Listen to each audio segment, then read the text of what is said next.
Insurance agents from around the world, welcome to the Insurance Guys podcast. My name is Scott Howell, your fearless host and leader, insurance agency owner and insurance evangelist for I Protect Insurance and Financial Services, based out of Huntsville, Alabama. And before we get started on today's episode, please help me welcome. He is a 6'3" sophomore from Saraland, Alabama, Parade First Team All-American, Rivals 5-star recruit. He is a fantastic insurance agent and the agency owner of Portal Insurance. Ladies and gentlemen, please stand and welcome the incomparable Mr. Bradley Flowers. How are you, Bradley? Great, Scott. How are you today? I'm the best I have ever been. I'm probably the most excited that I have ever been for a podcast, ladies and gentlemen. It is very rare that Scott Howell is starstruck. I will say this. Today's podcast, because I've been following this guy for a long time, and I study him the way that the Discovery Channel studies meerkats, I am a little bit starstruck today. Was not starstruck at Gary Vaynerchuk's office. I've met famous people before. I've talked to famous people before. This guy that we're going to interview today, ladies and gentlemen, is a first ballot Entrepreneurial Hall of Famer. I am excited for him to be here, and I'm just going to go ahead and get into it. So without further ado, ladies and gentlemen, I want to introduce to you, he is a graduate of the University of Southern California in 1982. Upon graduation, he joined the U.S. Army, where he served in many different roles, including military police and a U.S. Army recruiter. In 1999, he completed his doctoral degree, and today he is the founder and president of Inspire a Nation Business Mentoring Services and the CEO of the Williams Family Investment Group, a group of more than 160 partner agencies that produce almost $1 billion a year in new and renewal insurance premiums. He has also authored 3 books in the insurance industry, and he and his team work with many of the top insurance agencies and companies in North America. Ladies and gentlemen, it is my profound honor today to introduce to you, the first time on the Insurance Guys podcast, Dr. Billy Williams. How are you, Dr. Williams? Oh, my goodness. After that, I don't know if I can live up to those expectations. Oh, yes, you can. But, yes, you How can. many times have we heard that? I can promise you. I'll do my best. Right. Hey, Dr. Williams, I need more of you in my life. Now, this is the part of the podcast where you say, Scott, why do you need more of me in your life? Go ahead. All right, let me do that. Oh, let me make sure I do this right. Okay. So, Scott, why do you need more of me in your life? Well, it's funny that you should ask that question. I need more of you in my life because I have the most electrifying podcast in the history of the insurance industry, and I get paid in Chick-fil-A coupons. Hey, Chick-fil-A, hey, that's my franchise, man. I can join you on that Chick-fil-A coupon. Man, Billy, I'm with you. Not a problem. I could eat the same thing at Chick-fil-A every day and not complain. 100%. Absolutely. Dr. Williams, I want to tell you what an honor it is to have you on this show today. One thing a couple things that stood out to me about you. First of all, I believe it was around 1987. You were a U.S. Army recruiter. Obviously, you are one of the people that I have studied and met, or not met, but feel like I've met in my life, that has always been a winner, has always been the kind of guy that was going to figure things out and have been extremely successful in your life. But around 1987, as a U.S. Army recruiter, if I'm not mistaken, and please correct me if I am, but you went to Alabama A&M University. Now, what is the significance of that? Well, that is about 2 miles from my office in Huntsville, Alabama. Really? Yes. Is that correct, Yep. Dr. Williams? Absolutely. Well, the years are wrong. Oh, okay. I'm sorry. I did go to Alabama A&M. So in 1987, I was actually sitting in Panama because we were overthrowing Noriega. And so I was actually still a military police officer sitting in Panama in 1987. Gotcha. But as soon as I got back in 1987, I was stationed at Fort Bragg, but Fort Bragg sent me on a trip to Normal, Alabama, which is where the University of Alabama sits. Right. And I actually enrolled, I think it was the end of 87 or beginning of 88, but I didn't actually get to attend until 1992. Gotcha. Is when I actually attended University of Alabama. But I lived in Huntsville for I think from 1992 to 1997. Gotcha. I was stationed in Huntsville. Now, Dr. Williams, I want to ask you a question. How long has it been since you've been to Huntsville, Alabama? I was there probably 6 months ago because my daughter went to University of Alabama, but the house that she has is still in Huntsville. Got you. Well, as you know, Huntsville is, I think it's been ranked the third fastest growing city in the United States. Of course, the FBI is moving their headquarters there. Toyota and Mazda. Just to be closer to you. No, yeah, exactly. But it is a time of change in Huntsville. We're going through a lot of growth right now. There's cranes. I walk out of my office and there's just cranes everywhere around my office, and it's amazing to see. I've never been a part of a city that is going through growth on steroids like that before. This is the first time I've ever seen that. And it is just it's amazing to see all the growth right now in Huntsville. It's truly amazing. Well, let me tell you a quick story. I know we're going to talk about insurance, but let me tell you a quick story about Huntsville. And you're young, so you may not remember this. Huntsville used to be like the space capital of the United States. We were past Houston. We had all of that was in Huntsville, right? Yes, sir. And then we had a senator, Senator Richard Shelby. Right. And Senator Shelby at that time, back years ago, people don't realize he was a Democrat. And he switched over to Republican. There's a lot of that in Alabama. Once he switched over, Huntsville got screwed. I mean, screwed. The Space and Rocket Center shut down. A lot of the NASA operations that were out of Huntsville got moved to Cape Canaveral, Florida, and it was in pure total retaliation for switching parties. Okay? So Huntsville has been on this trajectory. That we were scheduled to be on that trajectory a while ago. Right. But that settled that kind of screwed everything up for a while. And now Huntsville is back on trajectory. I remember going to space camp, when I was, 13, 14 years old. I remember going to space camp in Huntsville, Alabama. I did too. And I don't think they do space.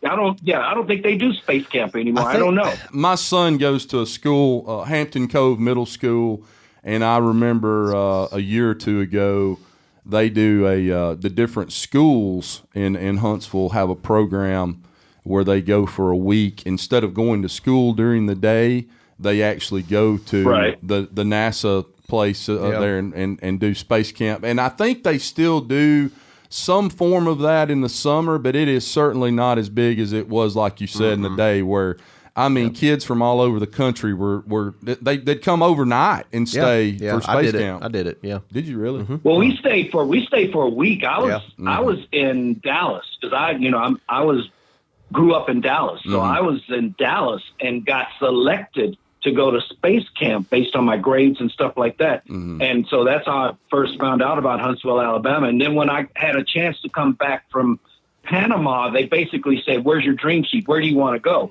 And I said, "Well, I want to go to Redstone Arsenal," because they were going to send me to Fort Benning, Georgia. Right. But I'd already been to Fort Benning, Georgia. So I'm like, I want to go someplace new. Sure. And Huntsville I knew was nice. It was right there. It was close to Tennessee border. It was good to go. And I said, I want to go to Redstone Arsenal. That was my dream sheet. Right. And so they ended up sending me to Redstone Arsenal, and that's where I was for 5 years. When I went, all I was worried about, I was in the 5th grade. All I was worried about was another little girl that I had a crush on. Was she going? And she was. Oh. And the teachers or instructors were taking us ice skating one night. And I used to rollerblade a lot back then. And I was like, I'm going to show out. and I hopped on that ice. And it was an actual ice hockey rink that had been converted. They'd taken the nets and stuff out. And I hit a hole where that net was supposed to be and went head first into the wall. Oh, no. And she didn't want to have anything to do with me after that. Now, I got to ask you a question. Yeah.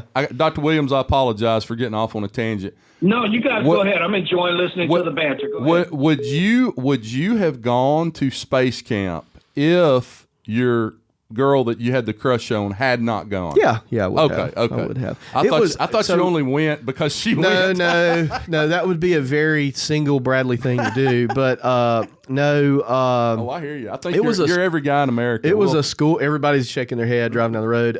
It was a school trip, so it wasn't me going to space camp. It was our class. It was something the school did, and we didn't stay at like the compound. The teachers would take us up there, and we would stay at a hotel, and so that was kind of the first, I think, away trip I took like that. Probably that was the first time I was in Huntsville, 6th grade, and fifth grade, and I just remember thinking how far I'm traveling. Like, it was so far away. It's a long and way. I'm like, and I remember like 2 years later, like bragging to somebody, like, yeah, I've been to Huntsville.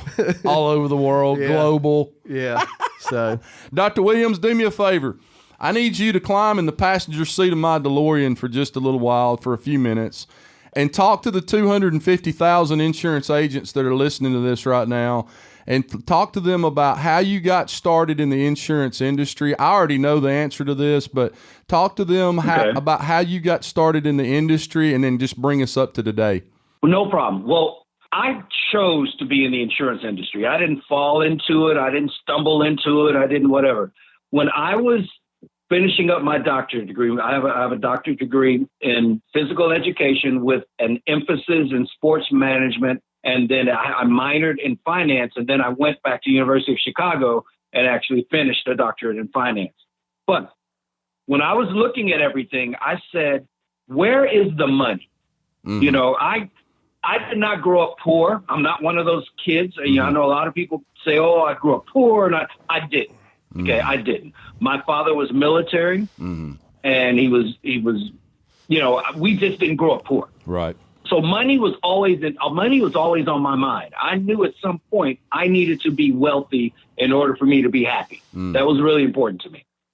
So when I looked at everything, I looked at banking, I looked at real estate, and I looked at everything. But the thing that kept coming back was residual income. Okay, residual income. Right. Making money in my sleep while taking care of the people that I'm working with. Right. And insurance was a no-brainer to me. The other thing about insurance that made it really lucrative to me, I guess, or fun, or something I really looked at, was being military. I think in a process. Everything I do, every word that comes out of my mouth is part of a process, part of a way of thinking. So you being military, Scott, you understand when we had an operations order, okay, that operations order fell into a process. Yeah, you know, we had the situation. Yeah, we had the situation. Yep. We had the execution. We had the administration and logistics. I mean, everything was a process. We knew the who, what, when, why, where, how. We knew everything. Right. Well, when I start talking to people in the insurance industry, most people didn't think in a process. Right. Okay, they just kind of wing it. They kind of hope that it works. They throw a bunch of crap against the wall and hope that it sticks. And so I saw an inroad where I'm like, if I walked into this industry and I just put some basic processes in place, right, some basic way of thinking, some basic technology, I think I can excel in this industry. So when I walked in, and this was April 1st, 2003 is when I started working for Allstate. Right. Okay? I actually went to work for Allstate as a recruiter, I guess because I was a recruiter. So they hired me to recruit agents. Understand, I knew nothing about insurance. Right. Okay, nothing. But they hired me to be a recruiter because while I didn't know insurance, recruiting is recruiting. Whether I'm recruiting for insurance agents or whether I'm recruiting for someone to sell shoes. I'm looking for personality traits. I'm looking for different things. So about 6 months into it, I was working with a gentleman named George Gray. He was Allstate's second African-American insurance agent ever, right, in Chicago. He says, Billy, you know, you're a smart kid. You got a lot on the ball. He goes, but to be honest, you don't know crap about insurance. And while you're recruiting these agents, what are you doing? Because you can't even help them if they need help. And that stuck with me. Right. That really hit home with me. And that afternoon, I went and tendered my resignation with Allstate. Wow. So, yeah, I was done. Because in my mind, he was absolutely right. He was like, you know what? You can't teach people something that you've never experienced, something you've never done. You know, you can talk the talk, you can walk the walk, but it's all bull crap. Right. Okay. So I said, okay, you're right. I'm absolutely right. So for the next 3 or 4 months, I was working, but I'm constantly looking for an agency to buy or looking for something like that. Well, I was told that I was not a good fit for the area that I lived in. I lived in a little city called Mundelein, Illinois. Okay. Right. And being an African American, the population of the city for African American was 0.02%. The 0.02% was my family. Okay. So why is that important? Because I kept getting pushed to Chicago. Oh, you should open an agency in Chicago. We'll approve you if you want to open an agency in Chicago. I'm like, I don't live in Chicago, and I don't want to drive an hour to Chicago. I want to live right here in my own neighborhood. Well, we don't know if it's going to be a good fit for you. Okay. Here's one thing I know about business. No one cares what color you are. No one cares what your accent's like. No one cares about any of that crap if you're successful at what you do. Right. Correct. That's what they want you to be good at. Be good at what you do. So I said, you know what? Forget it. I'll open my own little scratch agency right here in Mundelein, Illinois. Well, when I did that, Allstate came to me and said, well, hold on. We don't want you as a competitor. We'd rather have you as one of our agents. So, because I took the initiative and said, well, I'll just open my own. They came back and said, no, we'll go ahead and let you open an Allstate office. Okay, great. So this was April 1st, 2004. I opened my Allstate office. 2005, Agent of the Year.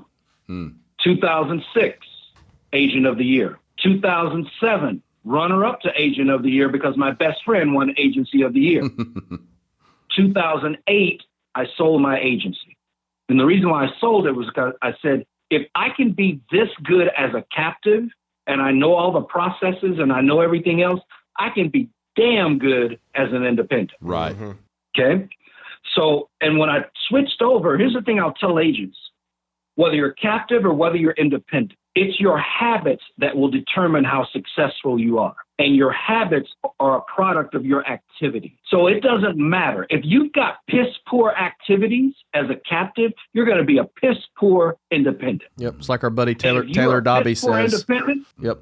You're going to be a piss poor captive. Yep. But that's if you've right. got great habits, you got a great habits as a captive, you'll be a great independent and vice versa. So for me, and in the military, what we learn is it's not about the outcome. It's always about the process.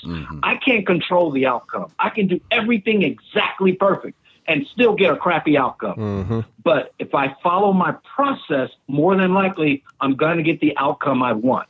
So when I started the agency, I wasn't worried about how many autos I wrote or how many homeowners I wrote. I worried about, did my agency staff do everything the way I expected them to do it? Did I spot check them? Did we update our information? Did we follow up with our referral partners? Did we make sure that when we were marketing, we didn't just market today and let it fall off? We were consistent in everything that we do. So I always believe in this. It's not about your mindset. Mindset comes with activities. And nothing bothers me more than when I'm talking to an agent and they're like, oh, I just want to get my staff to buy in. That's bullcrap. You get your staff to do what they're supposed to do, and the buy-in will come. The mentality comes after the activity, not before the activities. And a lot of agencies are failing because they're trying to get their people to buy in before they force them to do the activity. Does that make sense? It does. Perfect sense. Okay. So anyway, let me get back on track. So fast forward 2008, I sold my agency. At that point, I decided not only did I want to be in the insurance world, but I didn't want to be an insurance agent. I wanted to be an investor. I wanted to be a mentor because I felt like I had learned enough and I had perfected my processes enough that I was ready to take this large scale. Nothing wrong with the neighborhood office, nothing wrong with the 2 or 3 offices, agency or something like that.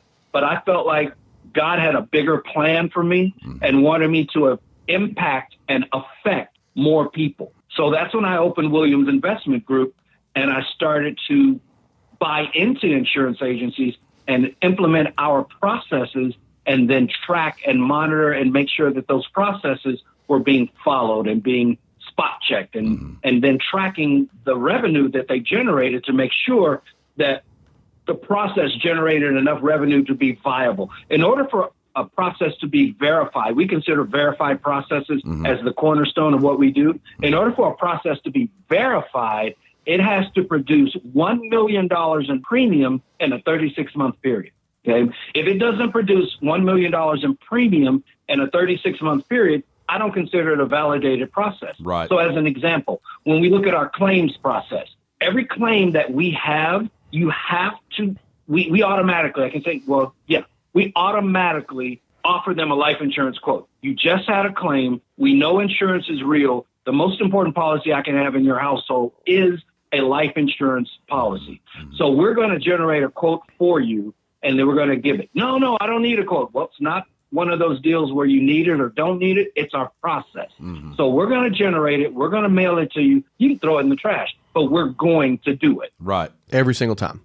That process, that every time, every single time. And that process led to us writing almost $300,000 in production credit. Anyone that, understands the $1 Million Round Table and all that stuff, you're not really making $1 million in revenue. Right. You're really generating $1 million in premium. You know what I'm saying? Yes. So, but our revenue from just that process alone produced over $300,000 in revenue. And all we were doing was sending out a life insurance quote when someone had a claim. Right. You see what I'm saying? I do. So as we go through this, and we narrowed it down to 23 core processes. Anybody can go to my website, inspirenation.org, and look at the About Us tab, and I list the 23 core processes that it takes to run an insurance agency. And all I do as an investor and as a mentor and as someone really influential on a board of an agency is make sure those 23 processes are done to perfection. It's like football. Football is blocking, running, tackling, passing. You know what I mean? I mean, it's not complicated. It's just, are you doing your job? Right. And if you miss an assignment, I'm a Cowboy fan, and Cowboys sucked this year, not because they weren't a good team, but because they missed too many assignments. Too many people didn't follow the process.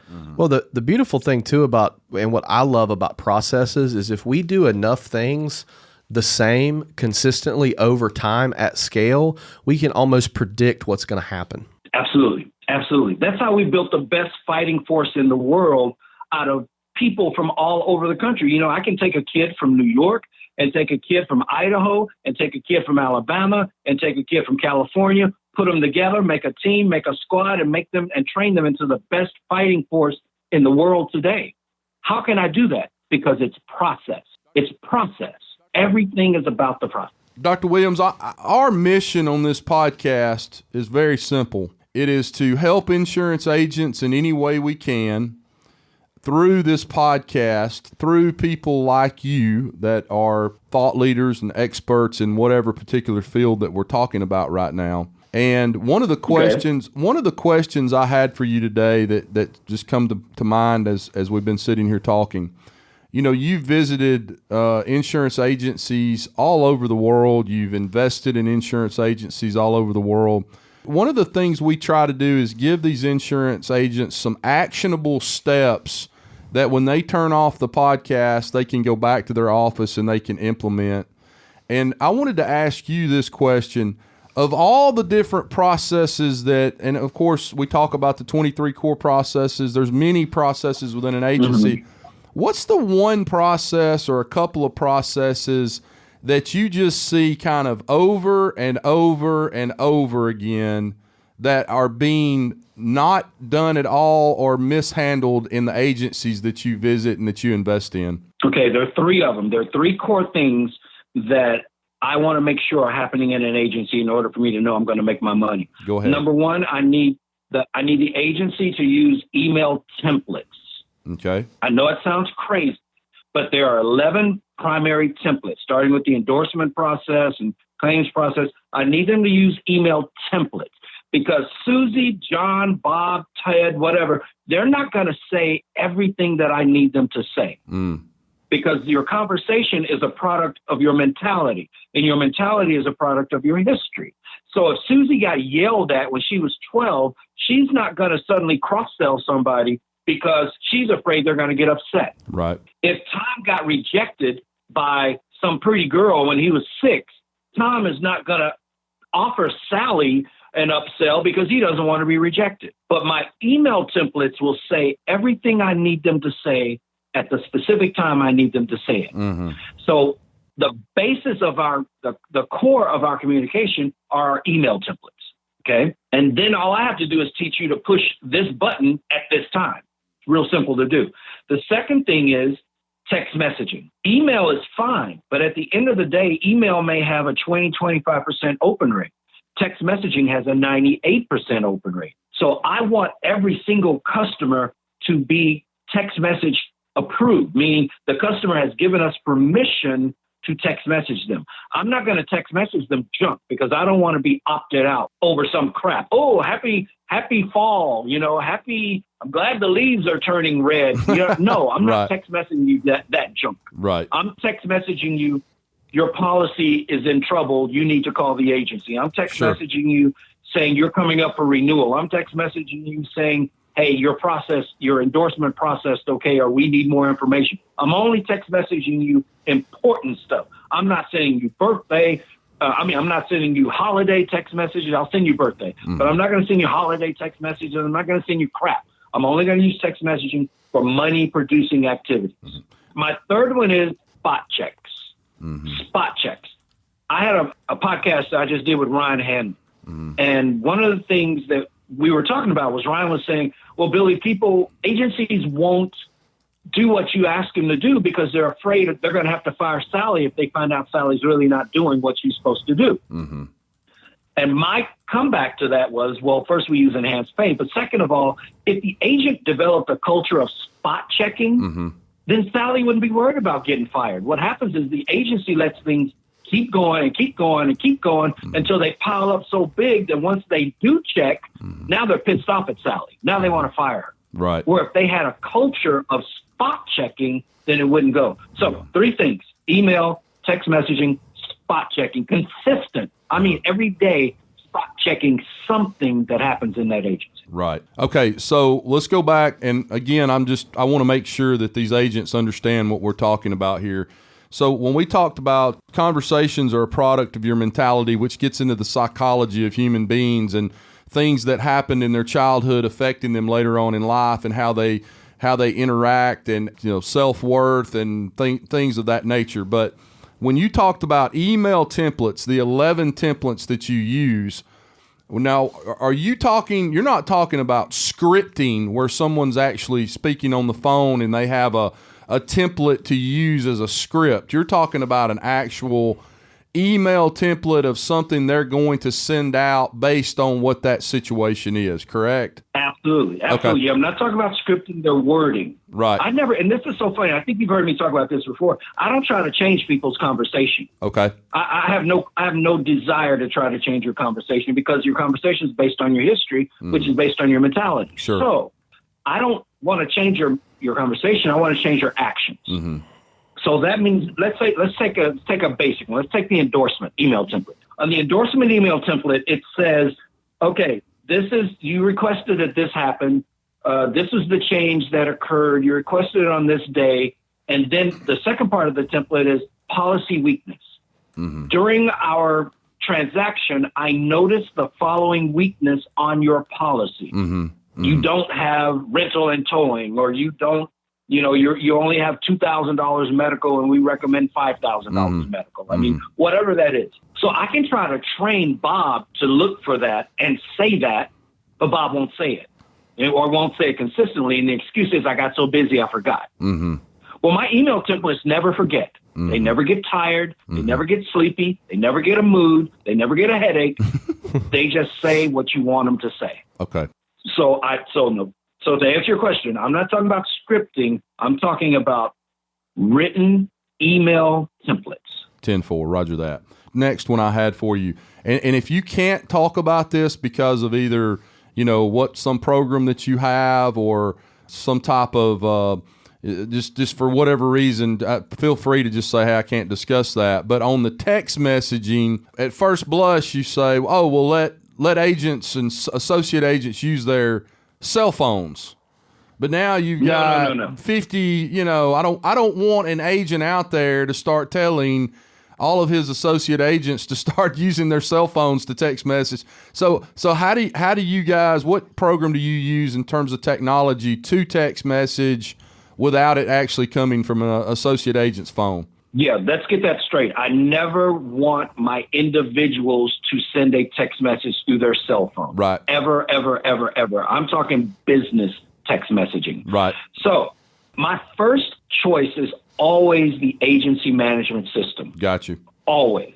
Okay. My second choice is the business phone system. Like if you got a Zip Whip or, one of these kind of deals, the business phone system. My third choice is something that integrates with either our Outlook, or maybe you can use a Slack or use Teams or something like that. Something that always flows back to business. Right. Always, always, always. Now, lately, because Ring Central, some of these other tools, Jive, GoToMeeting bought Jive, so they're really fixing that up a little bit. Right. You are able to have a business app, a mobile app on your phone, but it's a business text message. So my team and I, we use Ring Central. So we have the Ring Central app on our phone. Whenever we send a business text message, we don't send it through the client or through whatever is the native text messaging app on the Samsung or the iPhone or whatever. Right. We don't use that. Right. We only use the Ring Central app because it's a business app. Correct. And that means I can track it. It flows back to my business. Right.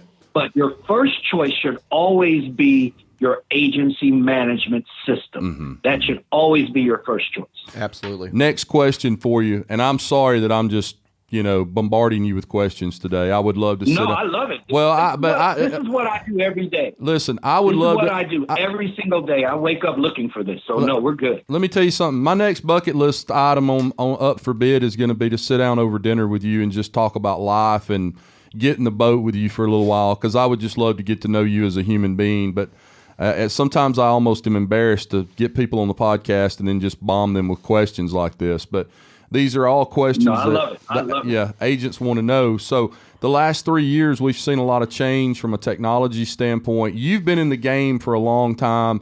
Obviously, you have the critical thinking skills and the intelligence to move forward with an industry as it changes. So I know from based on our conversation today and what I learned about you in the past, you are very critically focused on processes. What are some of the changes you've made over the past 3 years to tweak your processes to keep up with changes that are going on in the industry, to continue to see growth and development of the agencies and the partners that you have? Okay. Well, here's the thing. We haven't changed our processes. Okay. We've changed the way we've changed the activities of the processes based on the technology. Got you. So as an example, let me take you all the way back. Right. When I first started as an insurance agent, I was the number one writer of critical care policies, right? I think in the nation, but I know in the state of Illinois for Allstate. I would go out on Saturday mornings. I would take business cards, and these are little Vistaprint business cards, and I'd have my little free conference call number on the back of the business card. And I would go around to all the little fields in where I lived in Mundelein, because we're a big baseball sports community. Right. And I would hand out my business cards to all these different parents and go, hey, I'm going to have a conference call in 10 minutes where I'm going to talk about critical care policies and I'm going to talk about accident policies. So if you had a heart attack, there'd be something in place for you. And if little Johnny twisted his ankle out here playing soccer, there could be something like a Aflac type policy that we could provide for you. And I'd go sit my butt in the car and I'd do free conference call, and I'd have 40, 50 people on there, and I'd write 10, 15, 20 policies that week just from that conference call. Okay. That process still has not changed. We still do that in my investment agencies. The difference is the tools that we use. Right. So now, instead of having to go out and hand out a bunch of business cards in the field, which still works, by the way, but instead of having to do that, now I'll collect something on a lead magnet. It says, are you interested in this? I'll get the lead magnet. Then I'll take the lead magnet and I'll text out the conference call or the web meeting number to everybody. Hey, I'm going to have my conference call or my web meeting in 10 minutes. And then I'll sit down and I'll have the web meeting and people will get the policy or get whatever they need then. We didn't have podcasting. So what I used to have to do was use free conference call. And I would send out an email or put out a flyer or do whatever, say, oh, I'm going to have a conference call, on this particular thing. We're going to talk about this. Would love to have you guys out there. Now I have a podcast. Right. You know what I mean? People are, and even looking at Facebook, people say, oh, Facebook allows me to really isolate who the customer was. And well, guess what? Yellow Pages did too. Right. A person would look through the Yellow Pages, see your big one-page ad and go, insurance agent. Right. You know what I mean? Yes. So even then, you still have the ability to segment who was targeting you or who you were targeting. So what's really changed is the technology has not brought about a change in processes. It's brought about a change in what we use to perform those processes. Yeah, the tools that you're using to perform those processes to get the result. Absolutely. Yeah. Because at the end of the day, an endorsement is endorsement. A claims is a claim. Marketing is marketing. Right. You know what I mean? I mean, you keep it simple. You keep simple things simple. Right. So that's the big thing. Agents are going out and they're buying technology for the sake of buying technology. They're spending money because it's the new bell, the new shiny this, the new whistle, the new whatever. Don't buy technology until you have vetted that technology through your processes. Correct. So if I'm using Slack, like I'm a Slack fan, I love Slack, okay? But I didn't get Slack because Slack was new. I got Slack because Slack allowed me to work my existing processes more effectively. So when I spot check a staff person, which I've always spot checked. Right. So if Judy did 10 endorsements this week, and I wanted to come in and see, did she send a text message? Did she send a confirmation email? Did she send a decline coverage form? Did she mention a policy weakness? Did she send our email template? I wanted to spot check that. Right. Well, before I had to go to all these different places to do it. Now, when Judy does something, I can have that flow. I can zap, depending on what agency management system I'm using. I can just have Judy put a little copy of the email template that was sent out. That'll flow right into my Google Docs, and then that'll flow right into my Slack. Right. So now instead of going to 6 different systems, I can go to one system to spot check. Well, my process didn't change. Only the tools that I use to check my process changed. Sure. So agents that are listening to this podcast, it starts very simple. It's like your ABCs. You're not going to write a damn book if you don't know your vowels. Okay? You're not going to build a $1 billion business if you don't have processes. Right. And tools should enhance your processes, not replace your processes. Well, I said on a previous podcast about 3 weeks ago, we were discussing processes and we were discussing agency growth. And I've always told people this. Scaling a business is not that difficult, but let me put a caveat to that. You cannot scale a business, especially on a national level, i.e. a Chick-fil-A, okay, unless you have a process for every single thing that you do. If I own an insurance agency in Huntsville, Alabama, and I decide to open up my 3rd location in Seattle, Washington, I cannot do that unless I have every single process in place so that the people in Seattle, Washington know exactly what we're doing. It's impossible for a Chick-fil-A to open up 60 locations a year or however many open up a year without a process in place for every single thing that they do. Do you agree with that? Absolutely. I 100% agree with that. 1,000,000% agree with that. But see, here's what's happening. Because there's so many agencies that are aging out, meaning the owner is getting to an age where they just want to sell. Right. Now there are a lot of agencies that are for sale, and agents are going and just buying they call themselves buying revenue. Right. Okay. Right. And so they're buying these agencies, but now they're stuck with 3-4 agencies or 3 or 4 locations, and they don't have a set process. They don't have ways of doing things. So now you just got 3 kids. You got 3 step kids running around saying you ain't my daddy and I hate you. Exactly. That's exactly what happens. Yep. That's unbelievable. So that's agents. That's why you have to make sure you're doing that. Right. Because you don't want that. And I'm dealing with agents all the time. They're like, oh my God, I got these 4 locations, but these 3 over here are a headache. And I'm like, well, where's the process? Right. Where's I didn't want to mess with them because they had an older book and they had every excuse in the world to not put a process in. Right. Like I said, and you heard me say it before and I'll say it again. When you buy an agency and you don't have a set process that you can just flow into that agency, you just took on a step kid who's running around saying, I hate you, you're not my dad. That's exactly what you have.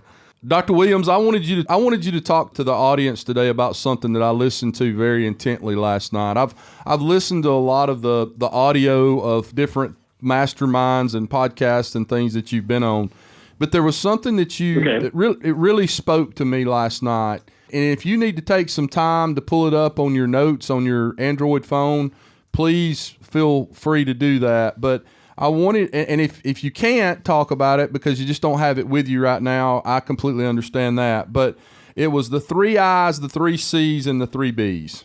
And I know you know what I'm talking about. Well, here's the thing I'll tell you. Okay. Everything that I talk about is from the heart. I never have a script in front of me. I never have a piece of paper in front of me. I never have a note in front of me. Right. Okay. Because if it's not in my heart, then I shouldn't be saying it.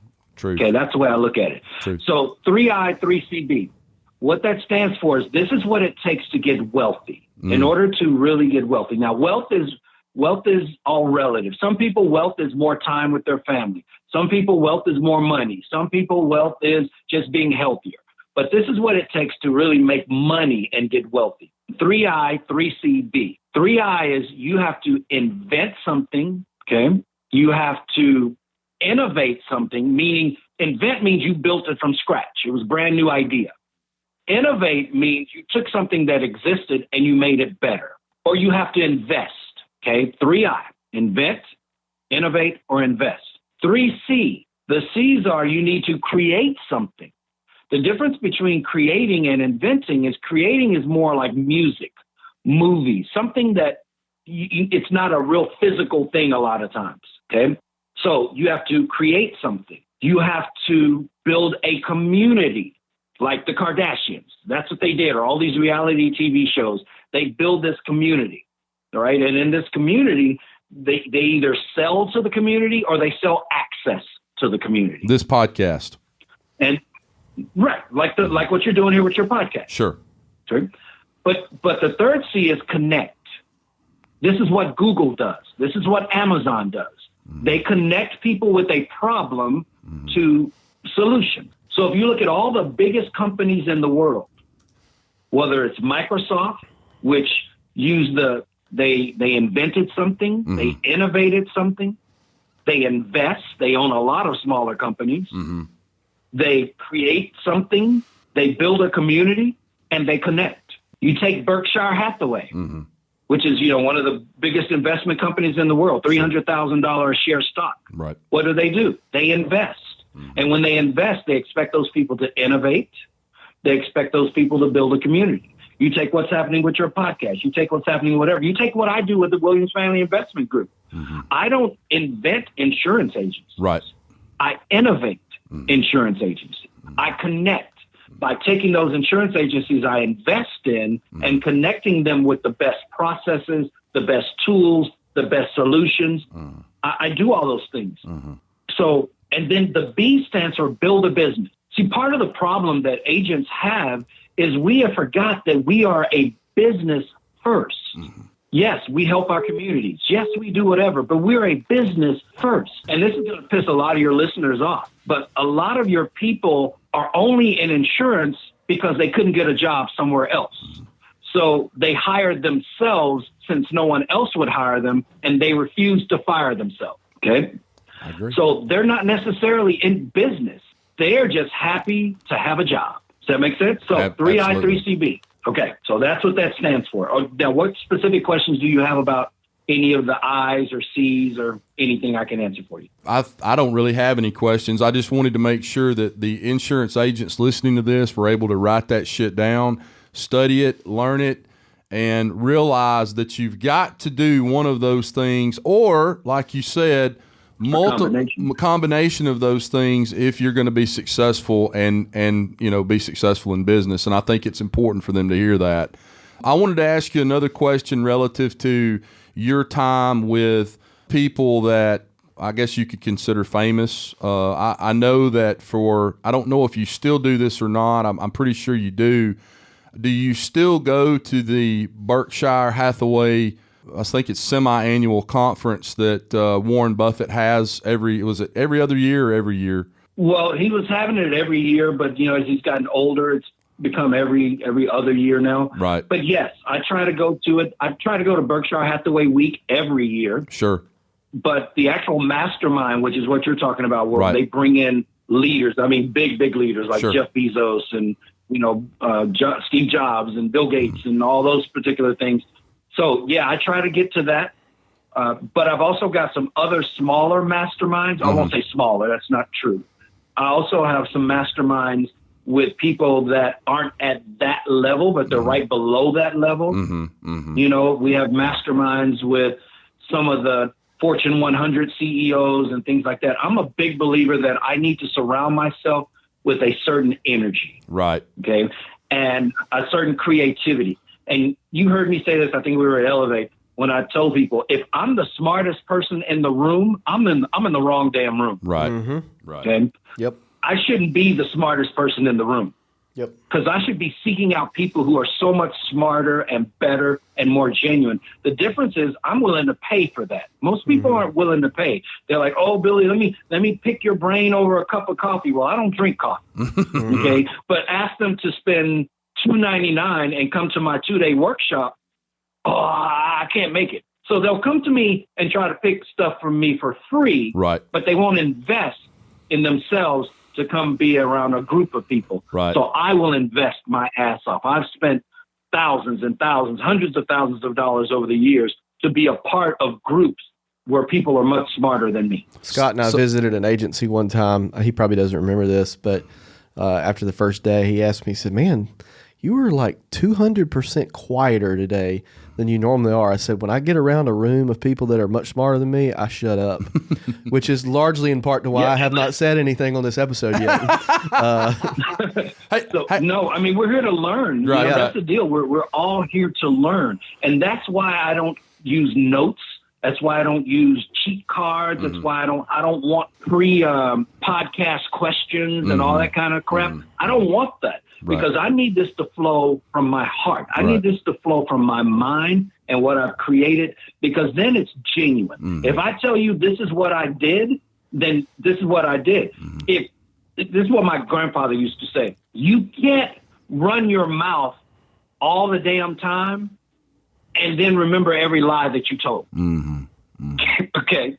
You can't do it. So that means when you tell the truth, you don't ever have to remember anything. There's nothing to remember because it's the truth. It's only the lies that you forget.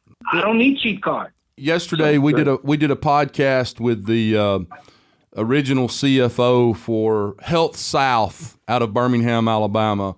He did. I remember them. Well, the podcast was on business ethics, and his name is Aaron Beam. He served 3 months in prison for his part in the Health South scandal. And the podcast will be on business and insurance ethics, and we covered a lot of that ground relative to that the trappings of getting into lying and doing things that you shouldn't be doing. And I can't wait for that podcast to come out. But my question relative to the Berkshire Hathaway Mastermind, and this may be hard to do. It may be like asking you which one of your kids you love the most or something like that. But if you don't mind, tell Bradley and I, is there ever been a time at one of those masterminds you're surrounded by some of the smartest and most successful people in the world, seriously, I mean, really the most successful people in the world. Have you ever learned anything at one of those masterminds that resonated with you so much that it just jumps out at you that you could tell our audience about, that you could just say, man, one time I was at Berkshire and a guy said this, and it was just like a life-changing event for me? Yes, many times, actually. I'm just trying to think of one that really, really stood out to me. Right. So there are two sayings that I live by every single day. It's on my email, it's on whatever. One of them says, wealthy people make complicated things simple. People with a poor mentality, a poor person's mentality, make simple things unnecessarily complicated. Okay? That's a Steve Jobs saying, because his whole thing with Apple was to make Apple as simple as possible. Right. From the logo all the way down. So that's something that sticks out with me. Another one is by Aliko Nangati. You probably don't know this name, but he's probably the richest African American in the world. Okay. And so Aliko, his whole thing was success always leaves a trail. And what that means is you can look back over the history of a person and tell if they're going to be successful in their future, because you don't just stumble into success. Success is a culmination of a bunch of different smaller successes adding up over time. So a person like you know, looking at me as a child, I was a tennis player. I went to college on a tennis scholarship. I had a 4.0 in high school. I had a 4.0 in college. I was soldier of the year. I was recruiter of the year. I was agent of the year.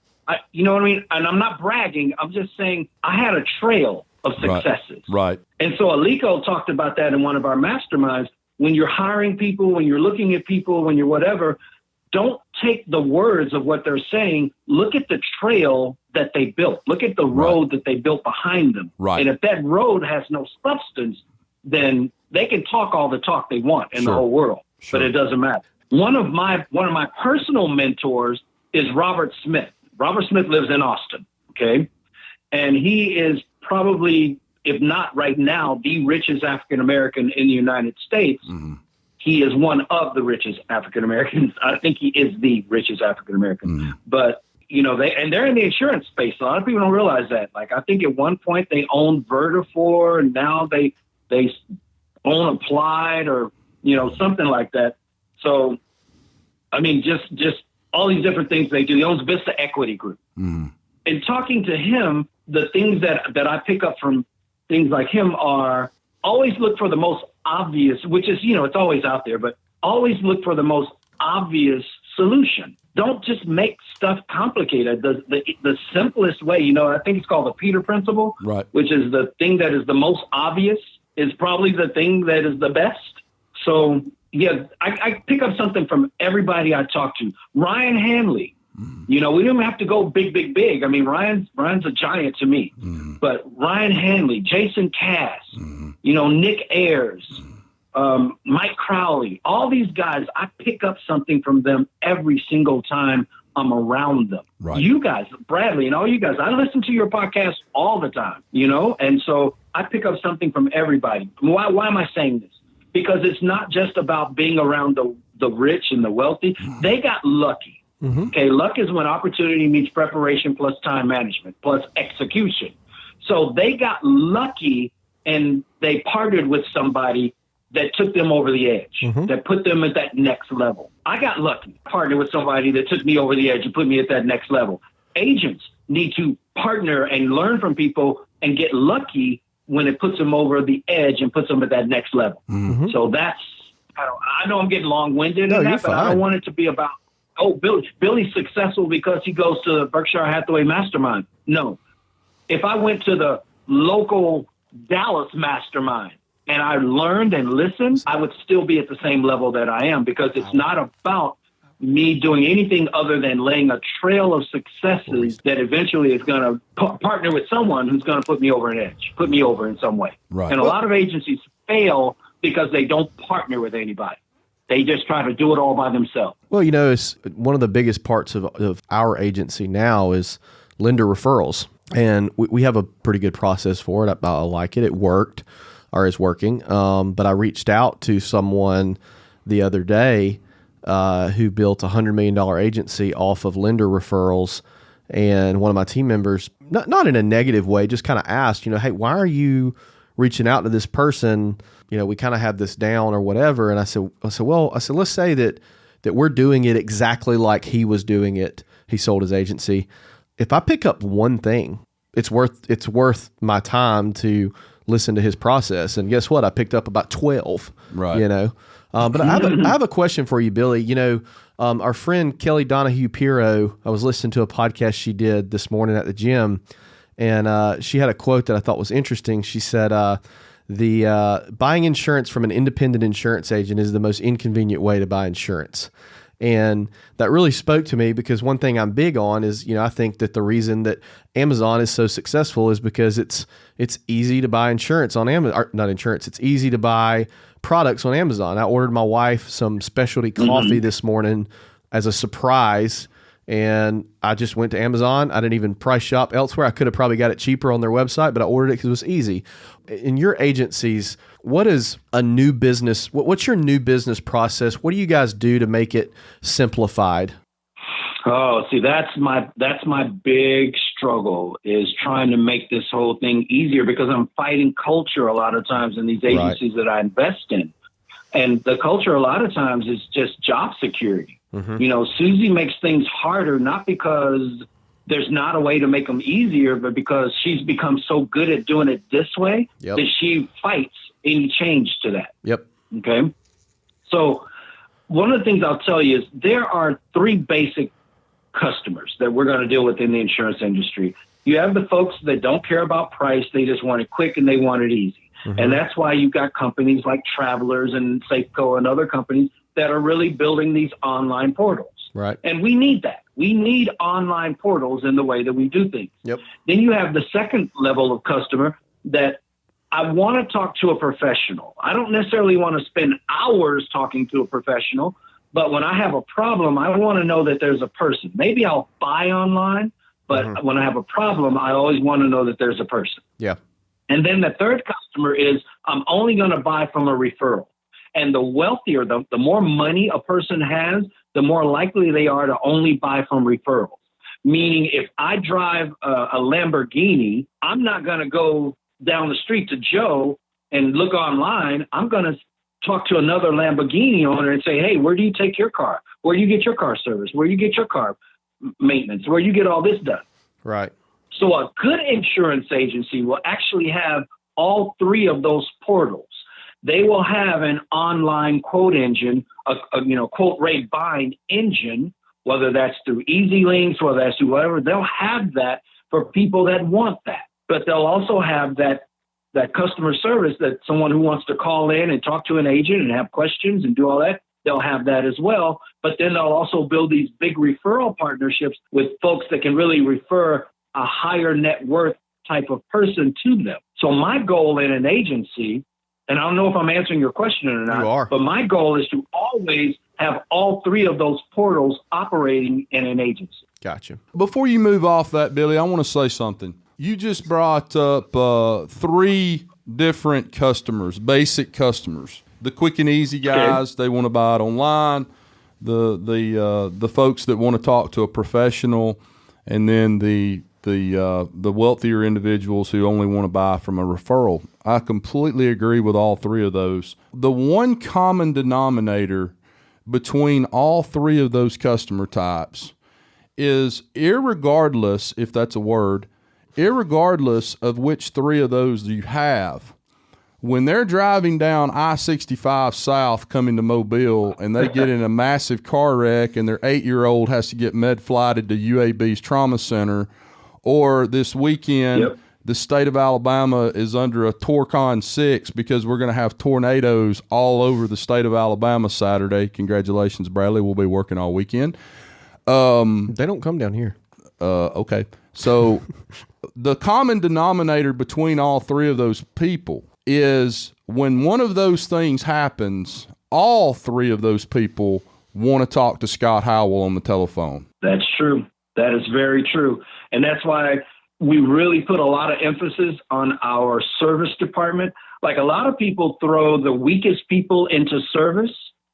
I want my strongest people in service and retention. Mm-hmm. I want my retention specialist to be the absolute strongest person in my agency, not my salesperson. Right. I want my retention person to be the strongest person in the agency. Agents, I hope you're writing this shit down. I've got 2 more questions for you before we get off this podcast, Dr. Williams.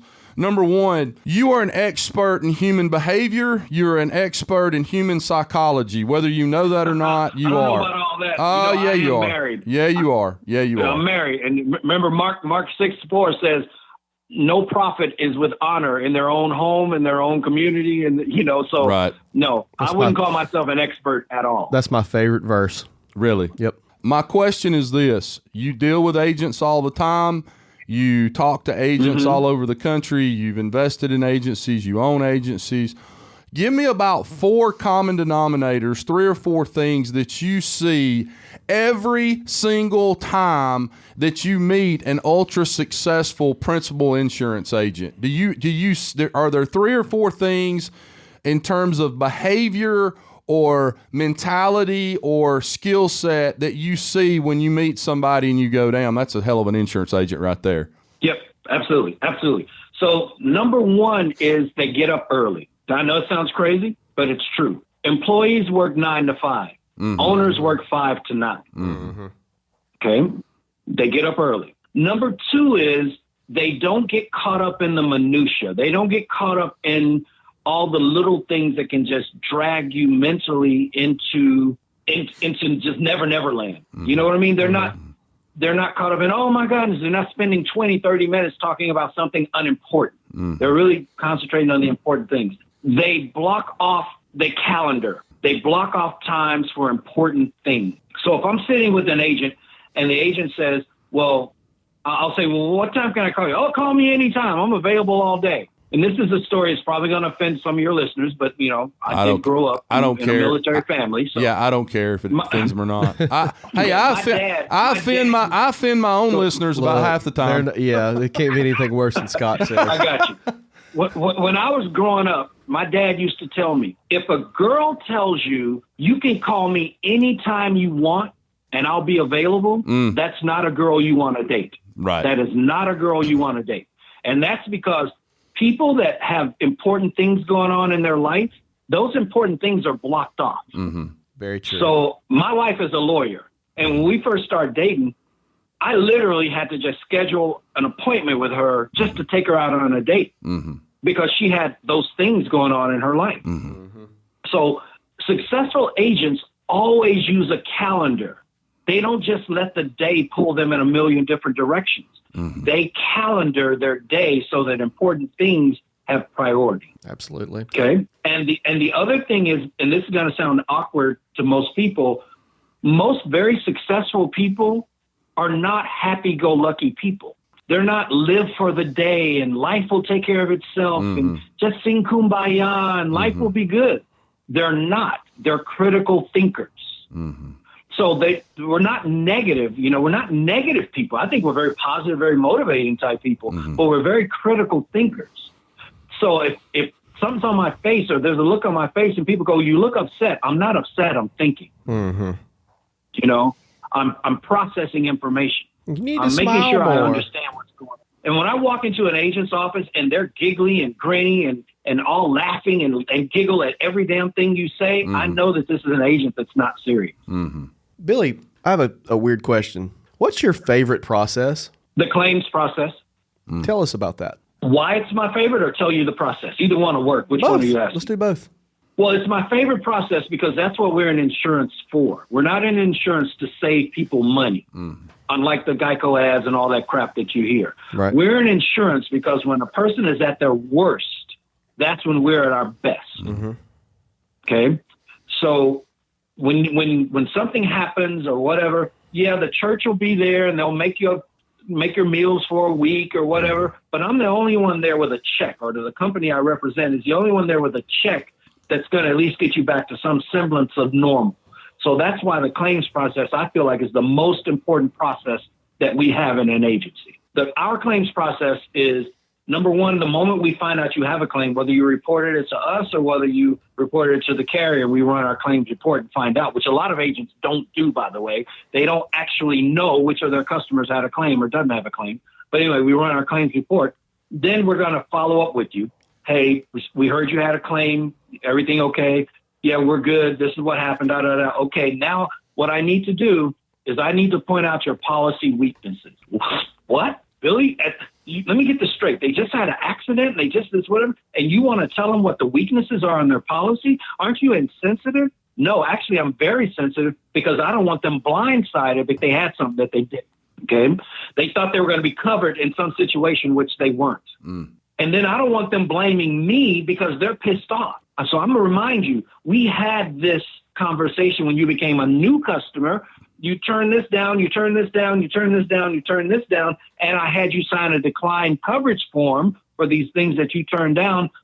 Now that you need these things, I just want to refresh your memory that this is, why you're not going to be covered. They can't get pissed off at you when you did your job at the new customer process, and now at the claims process is when it starts to bite them in the ass.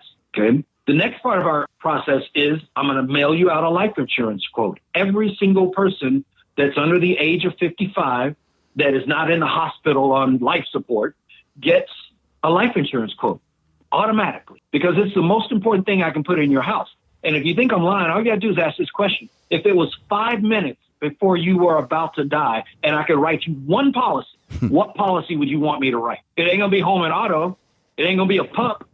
It ain't going to be water backup. It's going to be a life insurance policy if you give a damn at all about your family. Right.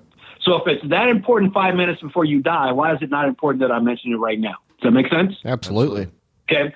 Then from there, once I do that process, then we're going to say, you know what? You've probably got some policies that are not with our agency that we don't insure. Why don't you let me take a second look at those policies? Now that you've had a claim and you see that even with a great agent like me, there were things that you didn't understand and you turned down. There are probably things with other agents they've told you about and you turned those down too. So why don't you let me give you a second opinion? Let me look at that and see if there are any weaknesses on other policies that you don't have with my agency that I can go ahead and look at. So what did I just do?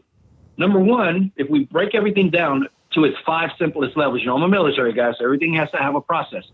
Everything we do in an insurance agency should either increase premium, increase policies, increase referrals, increase retention, or make customer service easy. If it doesn't do one of those 5 things, it's a waste of time. So when I call you when you just had a claim and I check on you and I make sure you're okay, I'm helping to increase my retention. When I point out those policy weaknesses that you turned down, even though I made the suggestion for you, I'm increasing my retention. Because you're like, damn, I should have listened to my agent and I didn't. Mm-hmm. Now I'm not competing against some guy down the street. We're not on equal footing anymore. Mm-hmm. When I say you probably have policies outside of our agency that we haven't reviewed, now I'm increasing policies and potentially increasing premium. When I say, let me go ahead and send you a life insurance quote, and let's go ahead and look at this, now I'm increasing policies. And when I do that whole process, you know what I'm going to get? I'm going to get more referrals because I just put myself so far above any other agent that you've dealt with and any other agent that you're talking to. You're naturally going to go out and tell somebody. When you see a good movie, you can't wait to go tell somebody what a good movie it was. When you get great service, you're going to go out and tell somebody. So I'm increasing premium, increasing policies, increasing retention, increasing referrals, and making customer service easier, all by doing my claims process. Billy, I've got one final question for you before I have to wrap this podcast up today. Truly been an honor to have you on the show today. My question is this, and this is something I've had on my mind for a long time, and I've never asked anybody on this podcast. You've been extremely successful in the game of life. You have done so much in your lifetime. You've met a lot of successful people. One day, for all of us, the game's going to be over. Just same for me, same for you, same for Bradley. What legacy in terms, and I want to use that word, legacy. What legacy do you want to leave behind when the ball game's over? What type of legacy are you going to leave, or do you want to leave in the industry when you get out of it one day? I want every agency, my legacy first of all, my legacy is to leave my family just extraordinarily wealthy. Like, Sure. let's get that straight. I want my family to be like the Perot's and, I want to be like the Rothschilds. The Rothschilds have had so much money. They've had money since the 1300s. I want my family to be like the Rothschilds. But from the insurance industry, what I want agents to stop making this shit so hard. Seriously, if I could do anything, it's like agents. Our product is mandatory. We have mandatory products. The whole world has to have our products. Why are we making this shit so hard? It just does not make sense to me. So if I could just get agents to understand how simple this game is to play, I guess when I die, I want to be the Tom Brady of insurance. Right. I want to make it just seem like I want to win as many championships as possible and just make it look easy, because this is not hard. What we do is not hard. Marketing is not hard. Customer service is not hard. Even getting our paperwork together, doing loss runs, and getting our policy jackets ready for renewals. There are tools like Indio and all these other things where you could fill out one form and it will flow to 20 different forms. We're just making this so unnecessarily hard. So that will be my legacy, is to teach people how to make this industry, this amazing wealth building industry, so much easier. Well, again, I want to thank you for being on the podcast today. I now have carpal tunnel because I've written so much shit down. Agents, I didn't even have time. I always say, as a guest comes on the show, if they say something that I feel like needs to be written down, I always say, agents, write this shit down. Every word that came out of your mouth, I wrote down. And so I've got like 7 pages of notes here. And if I'm the one doing the podcast and I'm writing this shit down, then I hope that the insurance agents that were listening to this wrote this shit down today too. But I want to tell you how much I love you and how much I appreciate you being on the show today and how much it means to me personally. Well, thank you so much. I'm honored. I really am honored. I'm sure we're going to cross paths many times. So hopefully I will maintain that status with you by just being genuine and upright with you. Absolutely. And we'll do it again for sure. Absolutely. Insurance agents from around the world, listen to me. Get your ass out from behind that desk today. Go out into the big bad world and sell insurance. Make money for your family, for your wife, for your husband. Save money for your kids' college fund. Help your parents that have been struggling their whole life. Dr. Billy Williams gave you the roadmap today to do that. Go out today and make money and leave a legacy for your family. You have the opportunity to do that. Get your ass out there and go do it. Stop making excuses. Stop telling yourself, I can't do this because when I was 12, some girl said no to go out with me. Stop all that shit today and go be great. Move your agency one step closer to greatness today. We love you. We appreciate you listening to the podcast. Go out and write good business for the agencies that you represent, and go write good business for the companies that you represent. Bradley Flowers, I love you. Thanks, buddy. Thanks, guys. Billy. You are listening to the Insurance Guys podcast, and we'll see you back here real soon. Take care. Thanks for listening to the Insurance Guys podcast. If you need to know more about me or you need to get in touch with Scott, you can always reach me at theinsuranceguyonline.com or email me at iprotectins@gmail.com. And if you need to get in touch with Mr. Bradley Flowers, go to bradleyflowersinsurance.com or email him at bradley@saralandinsurance.com. Guys, we love you. Thank you so much for listening. We look forward to being with you again real soon on the next episode of The Insurance Guys. Take care.